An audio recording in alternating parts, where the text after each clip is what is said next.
ایک ہے امید اور ایک ہے یقین، ٹھیک ہے نا؟ امید پہلا درجہ ہے اور یقین آخری درجہ ہے، اس لیے ہم پہلے درجے سے اوپر جا کر یقین کی حالت میں ہیں کہ ہم جب بھی دعا مانگتے ہیں اللہ قبول فرماتے ہیں، جب توبہ کرتے ہیں اللہ معاف کر دیتے ہیں، جب اس کو پکارتے ہیں فوراً جواب عطا کرتے ہیں کہ ہمیں یقین ہے اللہ کی ذات کے اوپر۔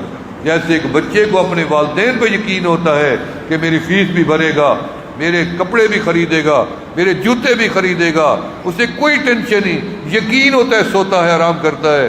ہم اپنے مولا پہ اتنی یقین رکھتے ہیں، آرام سے سوتے ہیں، آرام سے جاگتے ہیں، آرام سے چلتے ہیں۔ کسی چیز کی ٹینشن آپ نہ لیا کریں، کسی دشمن کی ٹینشن نہ لیا کریں۔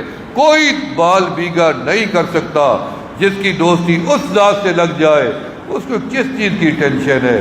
کوئی ٹینشن نہیں لینی چاہیے، بس ہر چیز مولا کے سپرد کر دیں، ہر معاملہ وہاں سے حل ہونا ہے، وہ بڑی عدالت اوپر اللہ کے موجود ہے۔